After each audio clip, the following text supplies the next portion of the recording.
ठीक है।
मौत के नाम से उन शहीदों का करता जमाना कदर। हिंद के वीरता का जब डंका बजा मचलने लगी रण में जंगी जवानी। सो गए हंसते हंसते समर भूमि में ऐसे वीरों की कायम रहेगी निशानी।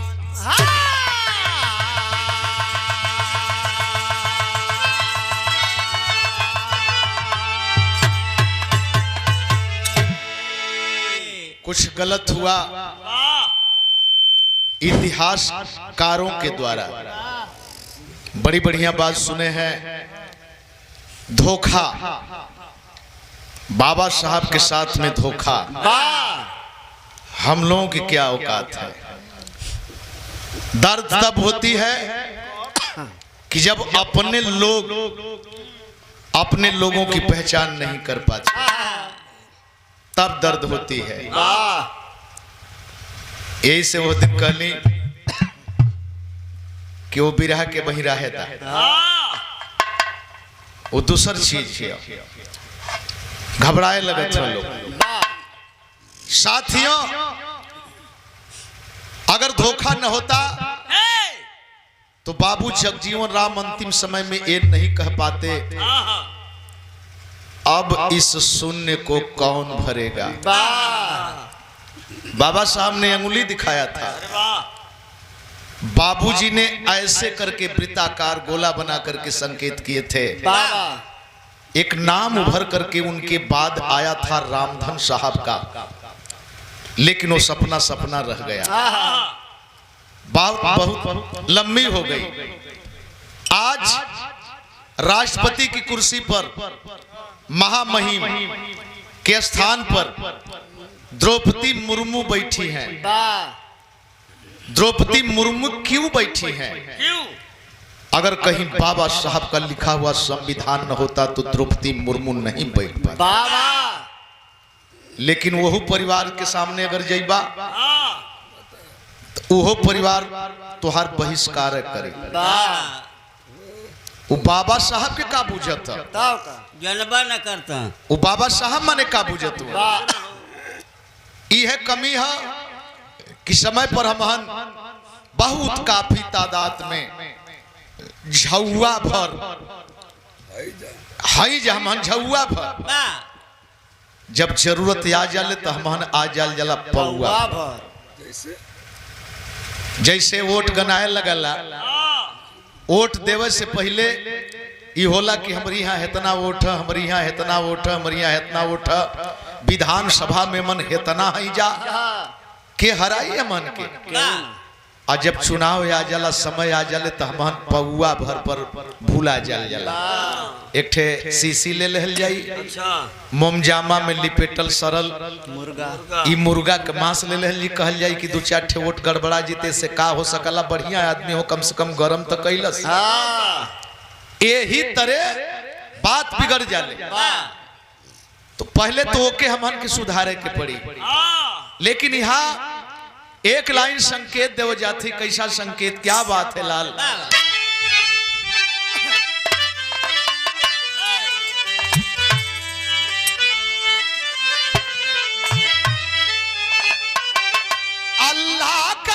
तू करना, अल्लाह करम तू करना अपने गुलाम पर, अपने गुलाम पर। मैं भी तो मांगता हूँ मोहम्मद के नाम पर, मांगता हूँ मोहम्मद के नाम पर। मैं भी तो मांगता हूँ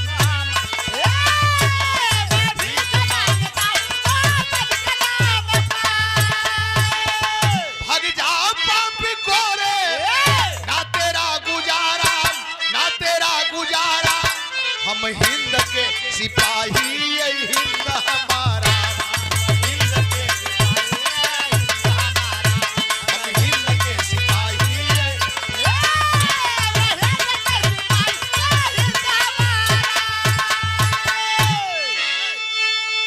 अरे लोहू बल पड़ा है बुंदेलखंड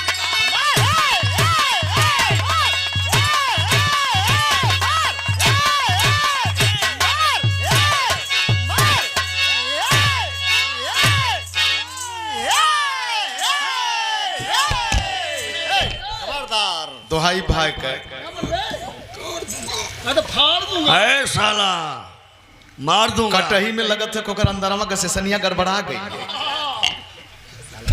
हवा से बहादुर साला तुम झुकोगे नहीं। इस समय हाँ पुष्पा राज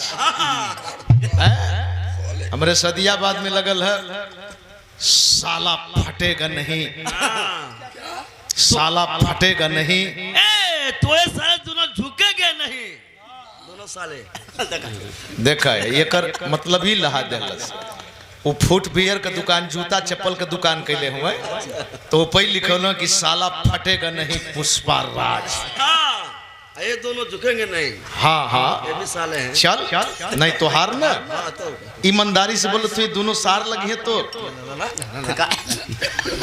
हाँ तो अगर दोनों सार लगी है तो ये दोनों जानी कई औरत तोर सरहज भैली।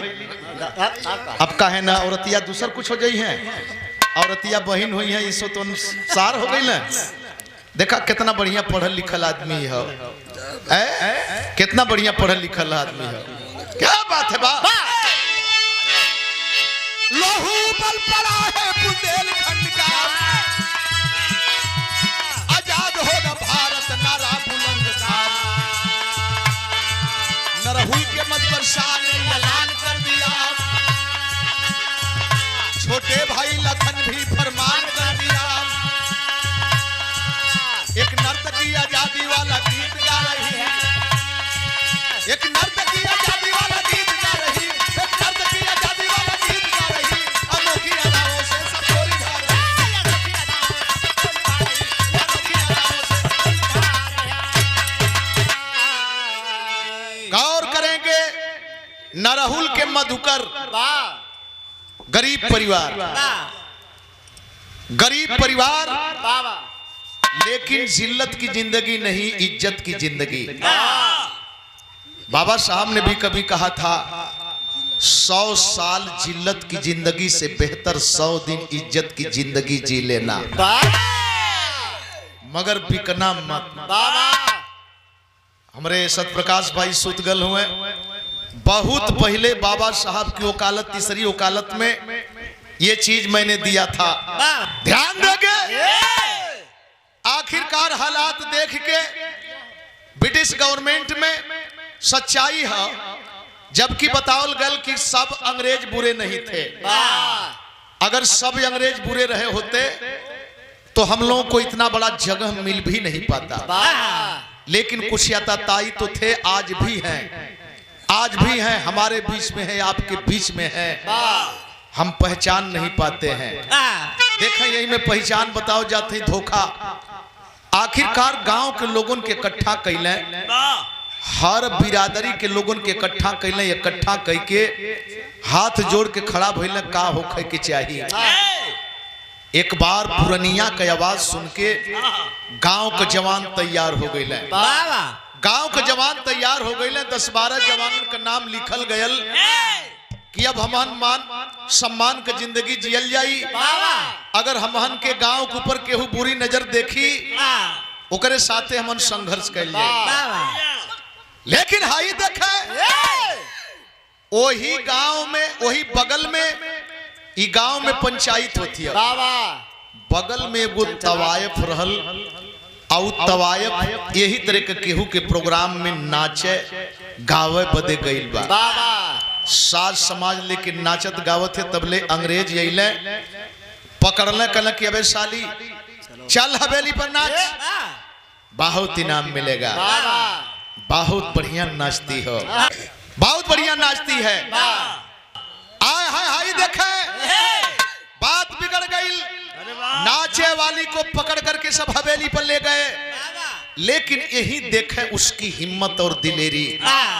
जब जबरी पकड़ के ले गई तो वो दादा का बतिया पूरा क्षेत्रवा में गूंज गई। मधुकर का बात पूरा क्षेत्र में गूंज गई है। सारे लोग जान गए हैं कि मधुकर पुरनिया गांव के एरिया के सम्मान बदे कुर्बानी देवे के तैयार हुए। वो महिला वहां नाच तो रही है, लेकिन एक काम कर गई अंग्रेजों के कैंप में। एक लाइन तर्ज है,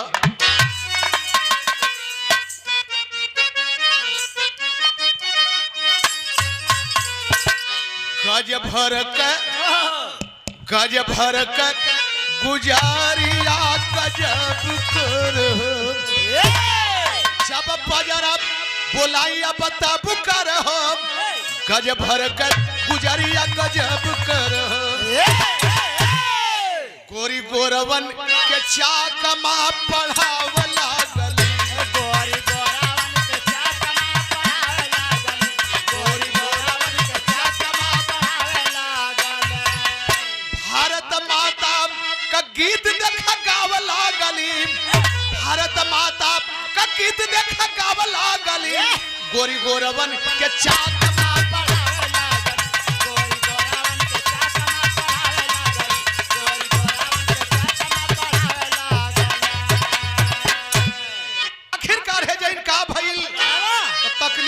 तकलीफ अपन बताओ। इतने ना देखलस कि निकाल के शराब का बोतल खोले लगल। बड़ा शौकीन रहलन सब। इंग्लिश बोतल जब खोले लगल और जब चुस्की लेवे लगल तो समझ गई मेरी बहन। कैलस का हथवा से अपने पियावली शराब हो, हथवा से अपने पियावली शराब हो। 17 अंग्रेजवन के कह देलस खराब हो, 17 अंग्रेजवन के कह देलस खराब हो। अपन हीरा वाली अंगूठी चटाव लागली, गोरी गोरवन के चकमा पढ़ाव लागली। अपने हाथे से सट जाए, और जब सट जाए तब तो और गुदगुदाए लगे। सर आधा भरल है तो पूरा गड़गड़ाई के भर दे, आ गड़गड़ाई के भर के जब पियाए के सबके बेकाबू कर देलस। हीरे की अंगूठी पहनी थी, सट सट के चटावत हिया, और चटाई के 17 जानी के धराशाही कह के निकल गई भारत माता का नारा लगाते हुए। और जब भारत माता का नारा लगाते हुए निकल गई, पता चल खबर गई गांव में दादा मधुकर के यहाँ। अरे अब वही कलिया मीटिंग भइल, हमहन कुछ ना कह पावल गयल। एगो नाचे वाली लड़की, इतना बड़ा जज्बा उसके छाती में। सोचत हम लोग का सोचत हम, क्या बात है, क्या हरे झूलनी पौड़नी। सही बात कली है, जमाना उन्हन लोग कर रहे। हमहन तो सौभाग्य ऊ पावल गयल कि कबहू आमने सामने गावल भी गयल, आशीर्वादों लेहल गयल अपने शिष्टाचार से, आशीर्वाद भी लेहल गयल। नहीं तो चच्चर मंच पड़े नौजवानन में परीक्षा होखे तो हम दोनों दयादन के, कहीं बड़े भाई परशुराम रहे तो कहीं माननी रामदेव चार रहे, ऐसे कर रहे, कहीं बुल्लू उस्ताद रहे तो कहीं हमन रहल जा। उमन परीक्षा होखे, ध्यान देंगे।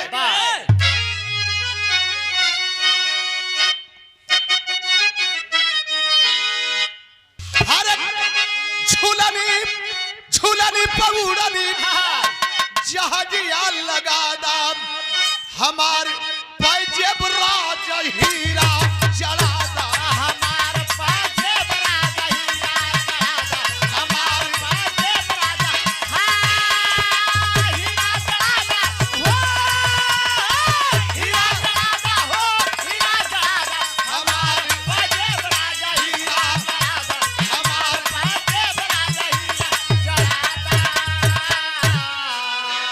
बड़ी लंबी आकांक्षा मेहरारून के पहले में बतौली कि रोज मांगे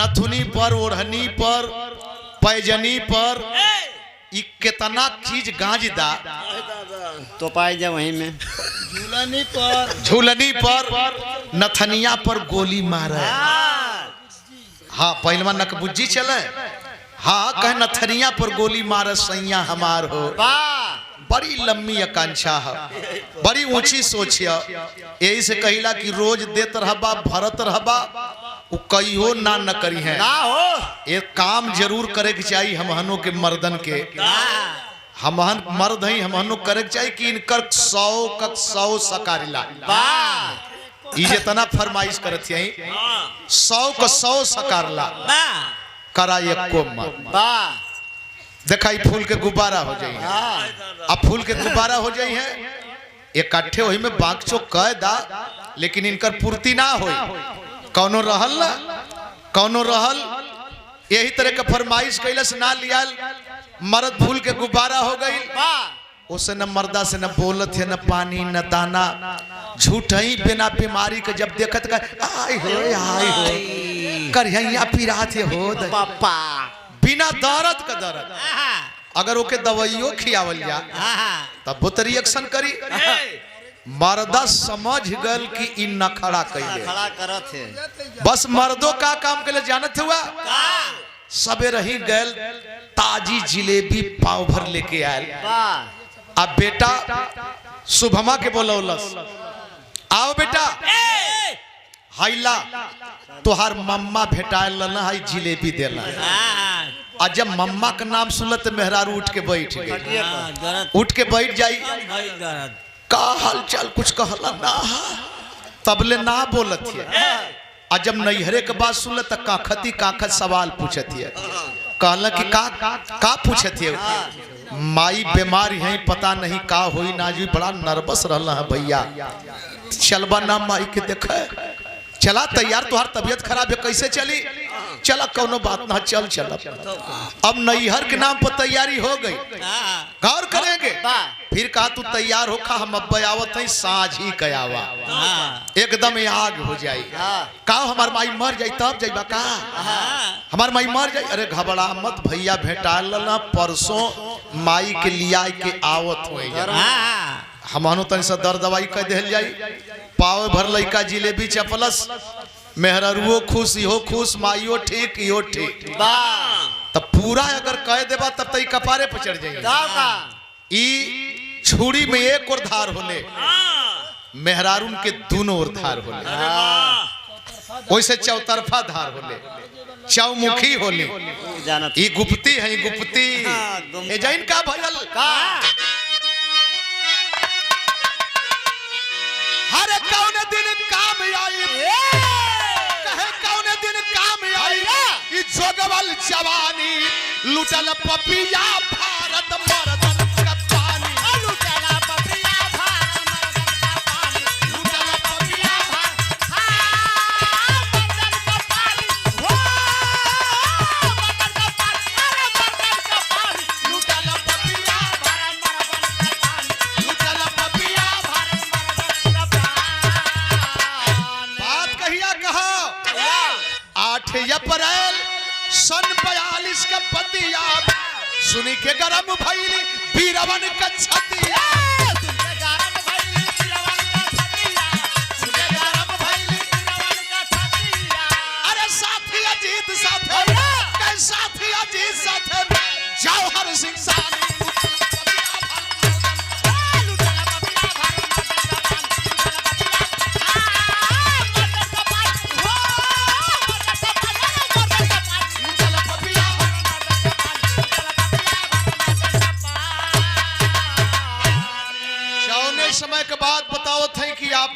में से कुछ लोग हमार पुरनिया हुई हैं, वाह वो लूट में कुछ फायदा कैले। मोहम्मदाबाद, नंदगंज, सैदात, वाह मऊ या जमगढ़ कोनो जगह बाकी ना रहे। लूटे ओजैन से केहू लेके आवे, बीचे में ऊखी में रहर में पजड़ा में धरे, फिर जाए दूसर की गठरिया ने वाह साहब तबले तीसरका देख के ओजैन से वो गठरिया लेके भाग गया। भागा कैसे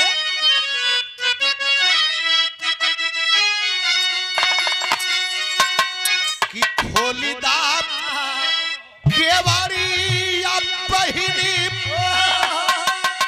घेरलया त्याचरिया हो दुआरिया तोहरी हो दुआरिया तोहरी आइले देशवा के पुजरिया हो दुआरिया तोहरी आए देशवा पुजरिया हो दुआरिया हो दुआरिया हो दुआरिया देशवा पुजरिया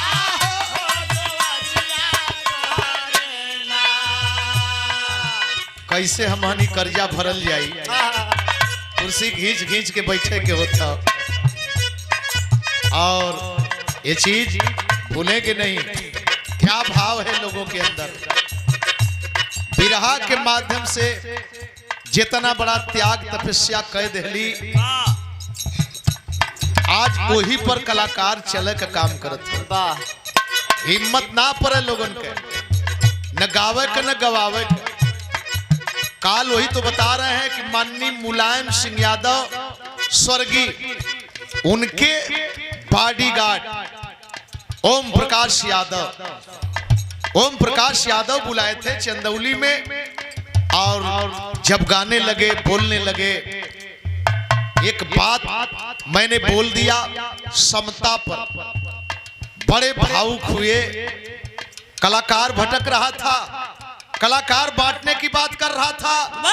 मैंने कहा नंदलाल न कभी बांटने की बात किया है न करेगा, और हमार समाज जे के लोग दूसरे नजर से देखेला, ये समाज हर लोगन का पीड़ा सहबो करेले और हर लोगन के दवाई का व्यवस्था भी करेले। अगर सही ना हो तो दूसरे के आरक्षण बदे जोगा मुरशाही में 4 जवान शहीद नहीं होते। लेकिन बाद में लोग जाने के रे जिस पर हम उंगली उठा रहे थे, हंस रहे थे, व्यंग कस रहे थे कि गईले हैं लोग आरक्षण लेवे, ई तो हमरे हक बदे जवान मरा गई। आज वो बात सामने आ गई, ध्यान देंगे तो ऋणी है समाज का, ऋणी होना चाहिए, एहसान मानना चाहिए। मार खा करके भी दूसरों को मारने से बचाने का काम लोग करते हैं। ये जैन आस्ते से आवाज देलन, नजर खुली, उन नौजवान युवती उठी, सिकड़ी खोलती है, और सिकड़ी खोल के जब अंदर ले गई तो भइल का, ले गई भीतारी, अब बैठे खोलली केवाड़ी या कैलन घरवा के भीतरिया हो दुआरिया तोहरे ना, हो दुआरिया तोहरे ना, देखे घूमा के नजरिया हो दुआरिया तोहरे ना, देखे घूमा के नजरिया हो दुआरिया तोहरे ना, देखे घूमा के नजरिया हो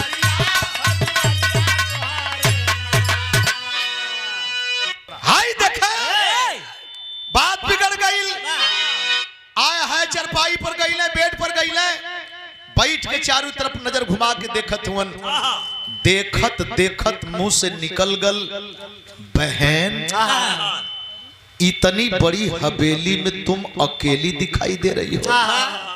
एक शब्द झकझोर करके उस तवायफ को रख दिया। झरझर झरझर आंख से आंसू। भैया आपने क्या कहा? आपने क्या कहा है? फिर बोला भैया कनरे पगली, बहन तो कहा, बहन तो कहा, बहन कहने लायक हो तो मैं कहूं क्या बहन? कलश की ना हो भैया ना, जानत हुआ हम क्या है? कल कौन है बहन? फिर मुंह से निकल गल, रोवत हिया, अपन पहचान बतावे लगल, वहां का समस्या बतावे लगल।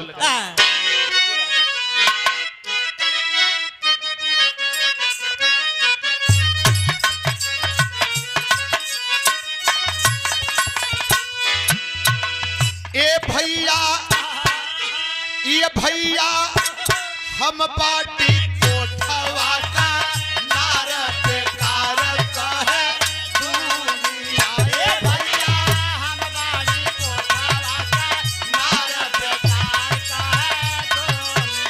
ये भैया हम बाटी कोठवा का नारद कारक है दुनिया।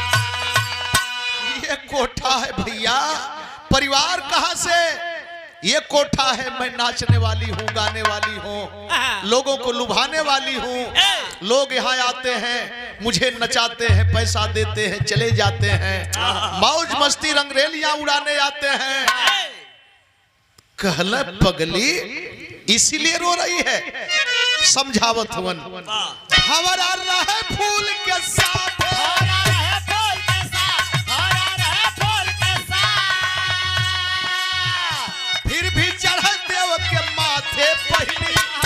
ये बहिनी झूठा ये सारा सना सारा बेकार कहे तू।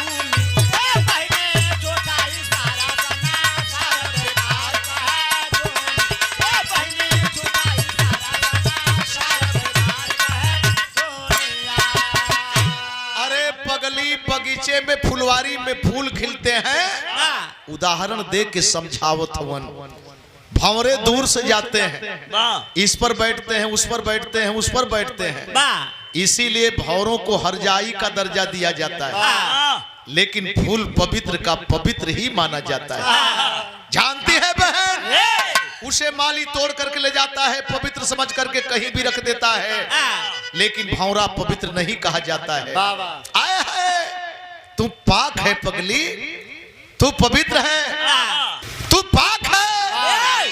जो लोग ये कहते हैं दूषित उनकी मनसा है, वो दूषित है, तुम नहीं दूषित हो, तुम पवित्र है बहन, तुम पवित्र है, देवी है रे पगली, तू देवी है। हाय देखा अजीब बात कहला कि तू पवित्र है, पाक है। बगल वाले बेड पर सो करके बिता लिए। 3 बजल भोर, और जब 3 बजल भोर हो भैया, नींद टूटल, और जब नींद टूटा उत ताकत रह गई। तवायफ जो है ताकती रह गई, देखती रह गई नीचे ऊपर। आज पहली बार मेरे दरवाजे पर कोई, मेरे चौकट पर कोई आकर के इस आप पवित्र शरीर, इस आप पवित्र घर को बहन कह करके देवता पवित्र कर दिया। देख एक शब्द उस तवायफ को बदल दिया मेरे दोस्त। लेकिन भोरहरी में जब उठल कल बहनी अब निकल जाई, अब चल जाई, और जब जाए के भइले तबले दरवाजे पर खड़ी हो गई। खड़ा हो के ही तरह के अचरा फैला के कलश की भैया कुछ मांगत है। क्या मांगती है बहन, क्या मांगती है? मंगली का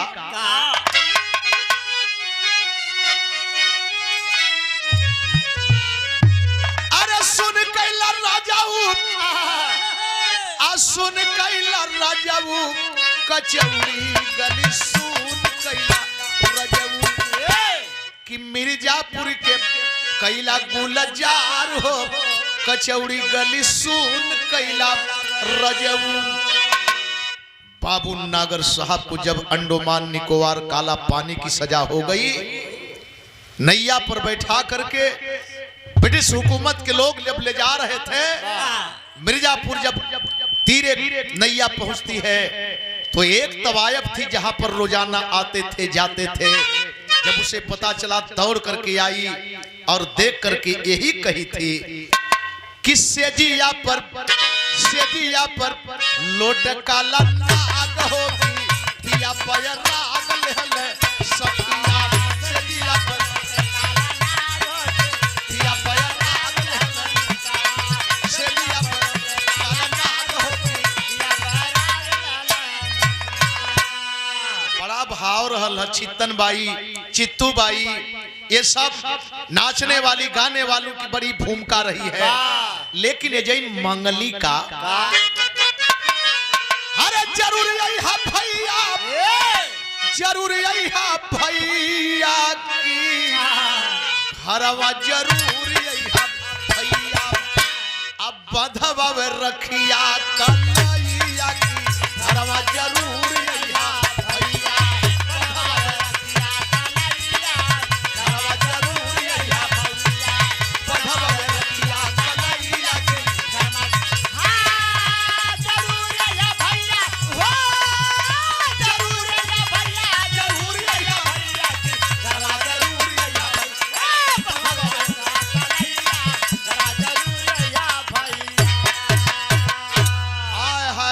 तो मानती हूँ भैया कि आप रोज न आवे चलेगा लेकिन रक्षाबंधन के त्योहार के दिन अगर इस गेट पर आप आ जाएंगे तो मैं समझूंगी कि मैं बहन हूँ और आप मेरे भाई हैं।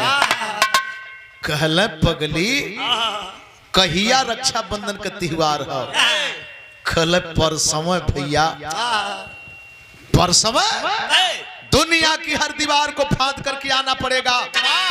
कर्फ्यू चल रहा है मैं 50,000 का इनामी हूं लेकिन जरूर तेरा भाई तेरे चौकट पर आएगा रे जरूर तेरे चौकट पर आएगा और रोबत कैली बहिनी पिताइया की घरवा जरूर यहिया भैया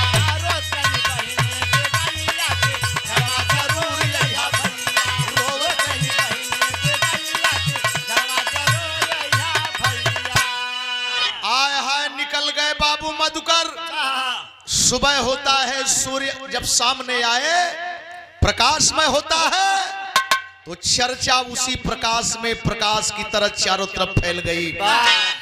आज रात में मधुकर तवायब के कोठे पर गुजारे पुलिस नाकाबंदी करती रह गई कुछ नहीं बिगाड़ पाई। आए है 12 में एक आदमी अपना जिसका नाम है मदन सिंह गौर करेंगे देखें ये धोखा उखड़ जाती है। अगर धोखा नहीं होता शोभनाथ का मंदिर नहीं लूटा जाता धोखा नहीं होता तो आपके घर में अंग्रेज नहीं आते। ध्यान देंगे बात बिगड़ गई। मदन सिंह आया और मदन सिंह आ करके बोला यार चंपा बाई तेरी तो लाइटरी लग गई रे तेरी लाइटरी लग गई। ये बिरहवे तर्ज के आधारित है। कैसी बाबू कैसी लाइटरी तो चंपा बाई से मदन सिंह कहता है कहता कि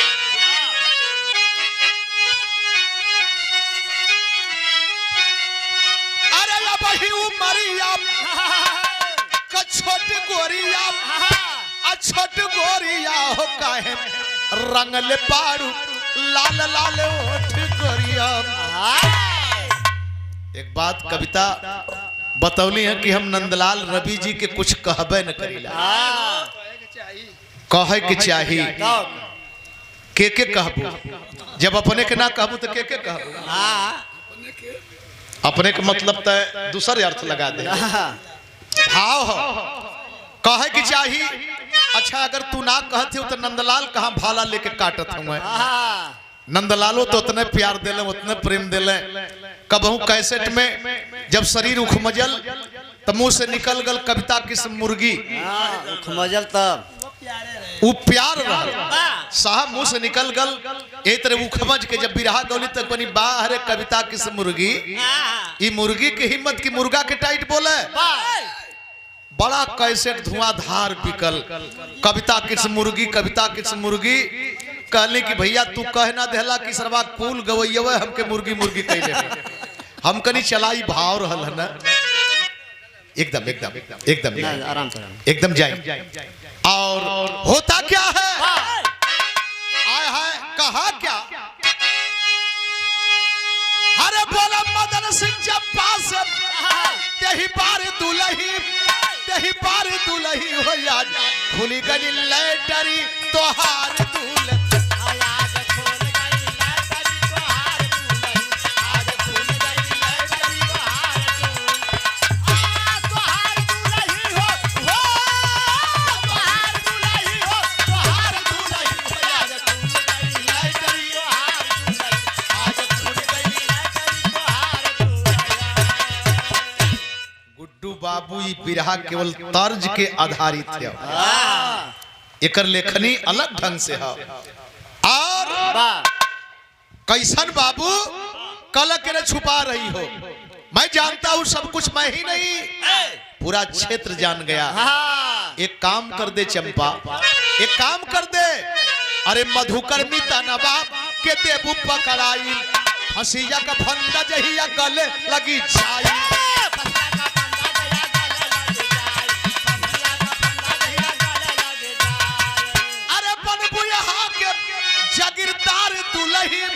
जागीरदार दुलही हो आज खुल गली लैटरी तोहर दुलही।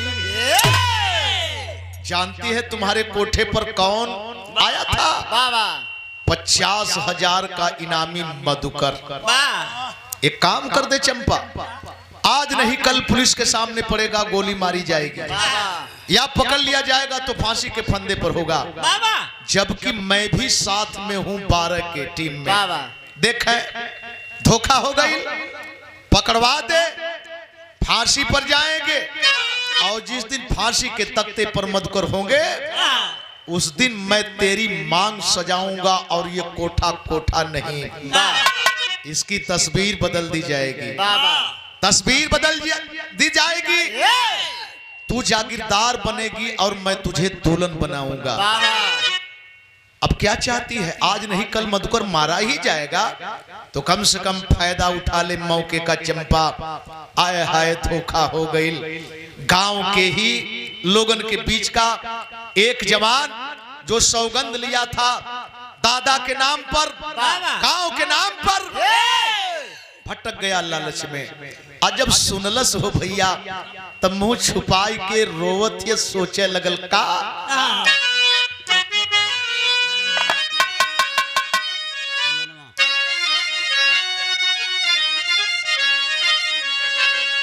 मनवा जहिया पैसा पर बिकी, ई मनवा जहिया पैसा पर बिकी, गले का हार प्याल बन डसले दही दीनवा। रानी कोठवा के, रानी कोठवा के सुन के बतिया रोव चार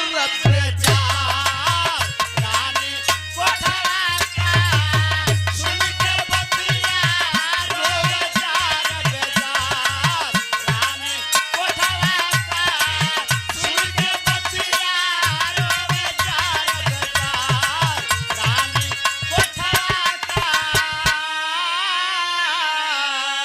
एक वर मन के मीत मदन सिंह, एक वर धर्म के भाई, एक वर पाप का कठरी सर पर, एक वर भारत माई के रानी कोठवा का, की रानी कोठवा का, के बचाई के देई मार। रानी कोठवा का, के बचाए के देई मार, रानी कोठवा का, के बचाए के देई मार, रानी कोठवा का। धर्म संकट में फंस गई, न इधर की न उधर की। बाबा एक और मन का मीत है, रोजाना मेरे कोठे पर आता है, हमेशा मेरी मदद करता है, वादा कर रहा है दुल्हन बनाने के लिए। और एक और धर्म का भाई जो इस आप पवित्र शरीर को बहन कह करके पवित्र करने का काम किया। तो भारत माँ का सच्चा सपूत मधुकर मधुकर की तरफ चलूं या मन के मीत की तरफ चलूं, मांग भराऊं। धर्म के संकट में फंस करके सोच रही है, न यस कर रही है न नो कर रही है, और तबले रात बीत गई। एक दिन का अंतर है ना। तीसरका दिन आई गल, और जब तीसरका दिन आ गल तो देखे मधुकर अपने वादे से खिलाफ नहीं गए। मधुकर साहब चल दिए।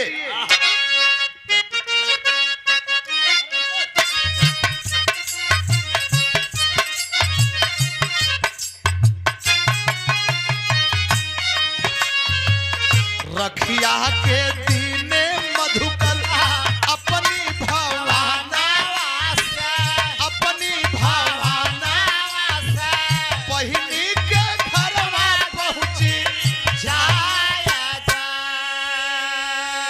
जनल ना विधना आगे विधि के विधाना, विधि के विधाना हेरल मुदैया तबली वादा निभाने देश का सच्चा सपूत मधुकर चल दिए। आज बहन के दरवाजे पर जाना है, राखी बनवानी है। जब वही गेट पर पहुंचे थवन, एक कदम अंदर एक कदम बाहर, तब तक इंस्पेक्टर एक हाथ में हथकड़ी एक हाथ में नंगा रिवाल्वर लेके बोला, हैंड्स अप मधुकर, हैंड्स अप। अब तेरा खेल खत्म मधुकर, अब मेरा खेल शुरू होगा। अरे ये क्या, नजर घुमा के देखत हूं तो चारों तरफ बंदूकधारी पुलिस वाले पहले से घर में तैनात है। मधुकर सोचे लगलन, ताकत वन घूम घूम के, लेकिन वही बीच में नजर पड़ गई बहिन चंपा पर। एक ठे बात कहलन मधुकर, डिगलन ना कहल का,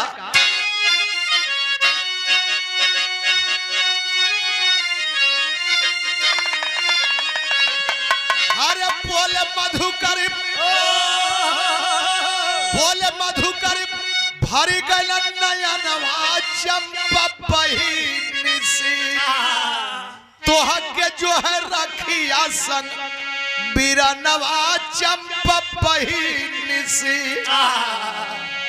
अरे पगली, ये क्या क्या देख रहा हूं? ठीक है, इससे कोई मुझे दिक्कत नहीं, लेकिन ये काम तो तुमको करना ही पड़ेगा कि नतवा का जतवा बहिनी निभावा हो, आवा अपने हाथे हाथे हथकड़ी पहनावा हो।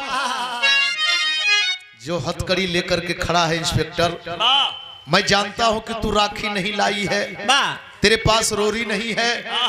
एक काम कर दे, इस हथकड़ी को लेकर के मेरे हाथ में तू डाल दे।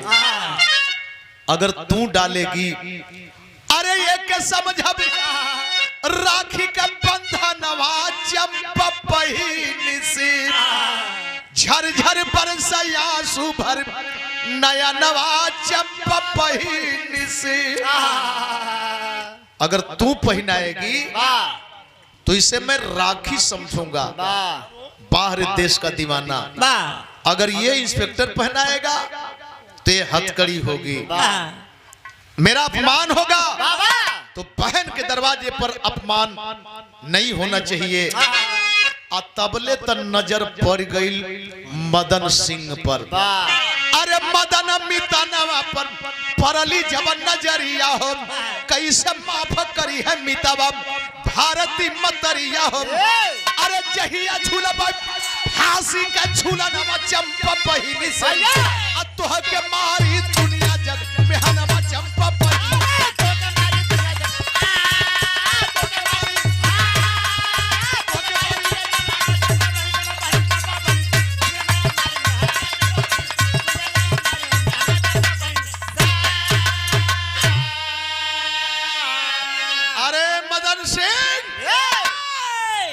अगर तुम्हें रुपया ही चाहिए थी तो मुझसे कहा होता मेरे यार, सब कुछ बेच देता, मगर तू दोस्त था ना।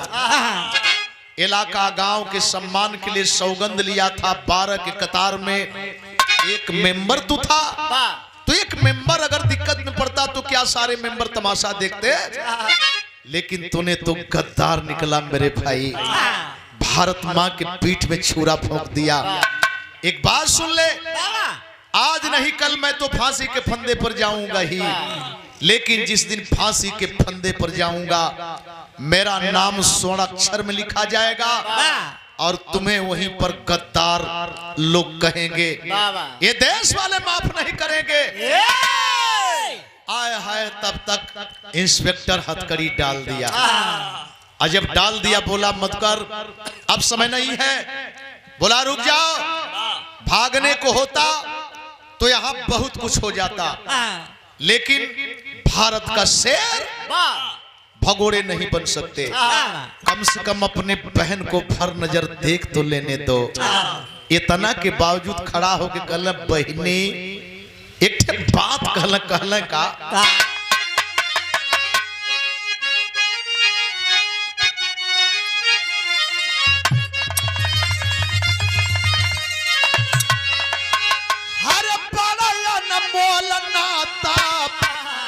भाई बहिनी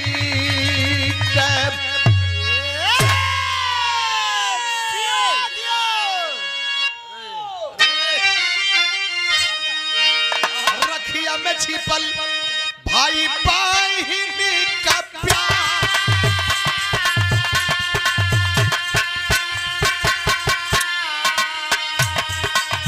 रखिया का कीमत नहीं जनलू हो बहिनिया, अपने रखिया का स्वयं कैलू तिरस्कार।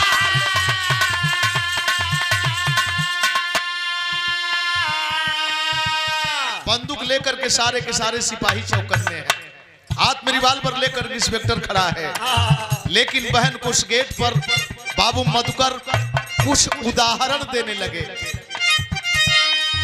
यह राखी ले आई यूनान का छोकरिया, राजा पोरस जी के गईली दरबार, अथवा में रखिया के पान के पहिनिया, मनल सजनवा का जीवन उपहार।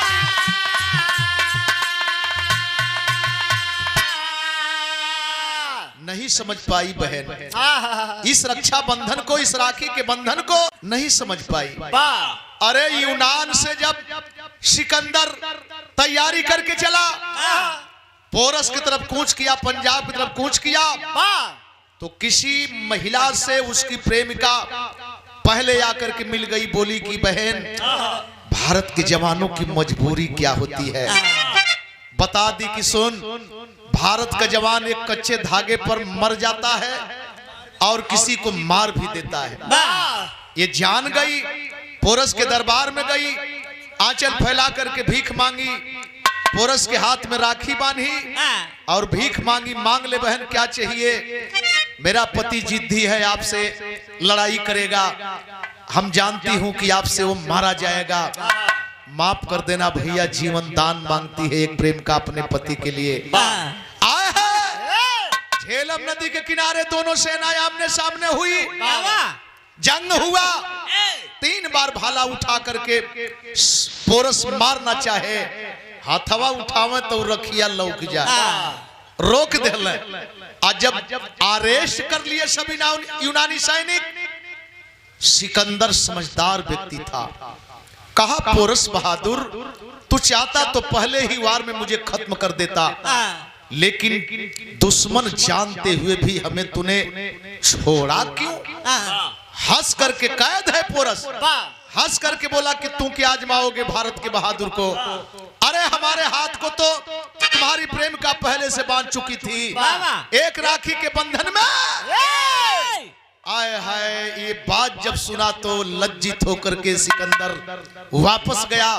गौर करेंगे, इतना ही नहीं, हिंदू की बहन मुसलमान के हाथ में बांधी, छत्रारी कर्मा हिमाऊ के हाथ में बांधी, हिमाऊ के हाथ में बांधी, हिमाऊ तलवार लेकर के बीच में अपने मुसलमान साथियों के सामने खड़ा हो गया। रणजीत सिंह के लिए मुसलमान की बहन हिंदू के हाथ में, हिंदू की बहन मुसलमान के हाथ दे, एक दूसरे के लिए कुर्बानी देने के लिए तैयार है। और जब ये बात सुन ली, आए है लज्जित है, सर नीचे करके रखी है, पकड़ करके खींच करके लेके सब चल दिए। मुकदमा चली, मुकदमा के दौरान सजा हो गई, फांसी की सजा। आखिर में मधुकर को फांसी की सजा सुना दी गई। पूछा गया अंतिम ख्वाहिश क्या है मधुकर बाबू? कहला कि भारत के टुकड़ों पर पलने वाले तू भारत के जवानों की ख्वाहिश जानकर क्या करेगा? कहीं आजादी छोड़ करके, मौत छोड़ करके। कल भारत का बहादुर कभी मौत से डरता ही नहीं, और आजादी की बात कर रहे हो।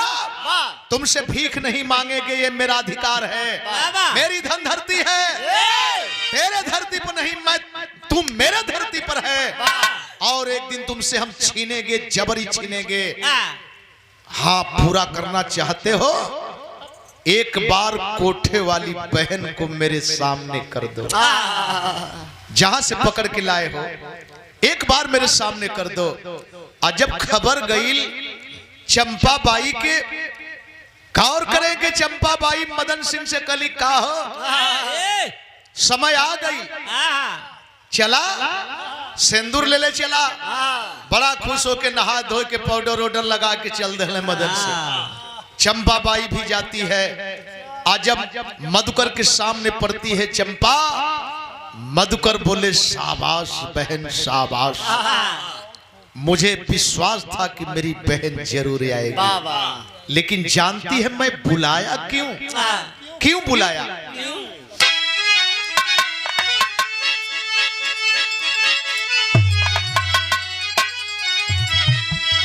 अरे बोले मधुकर, बोले मधुकर साहब अब चलत की पेरिया, बहिनी दे दिहा का फानिया, मरद की पेरिया।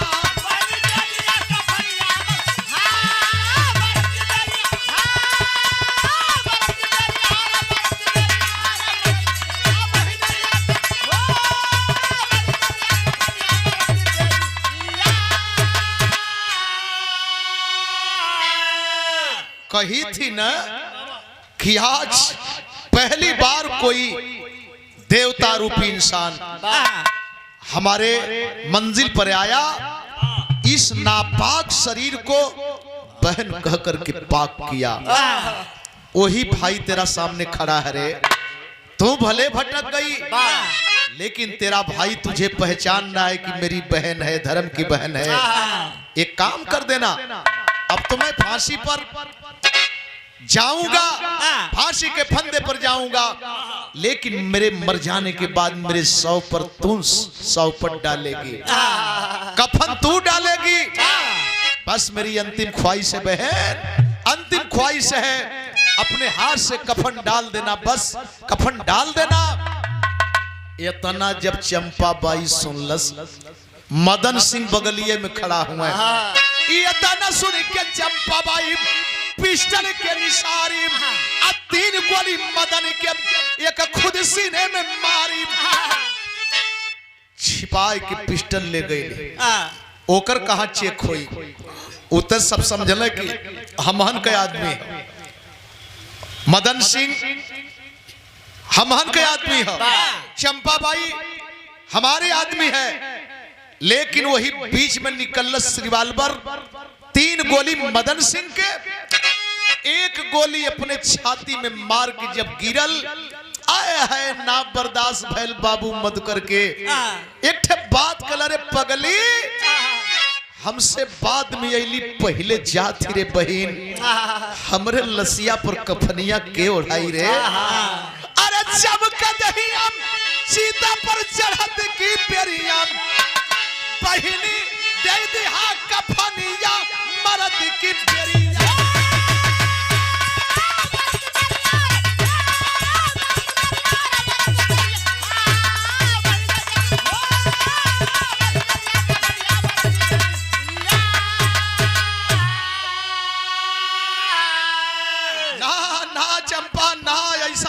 चंपा, ऐसा न ले फांसी का फंदा खिंचा गया। एक और मदन सिंह, एक और चंपाबाई, एक और देश का दीवाना मधुकर। आखिरकार दागदार दागदार ही रहा। मदन सिंह को दाग नहीं छूटी, हमेशा गद्दार के रूप में जाने गए इतिहास में। और चंपाबाई भाई और बहन दोनों वफादार के रूप में पहचाने गए। गुरु बिहारी गुरु गणेश का खत्म हुआ दस्तान। विमल चंद्रिका कवि केशव बच्चन से प्रेम। मानवा यही पैसा पर बिकी राम निवास नंदलाल पियला 2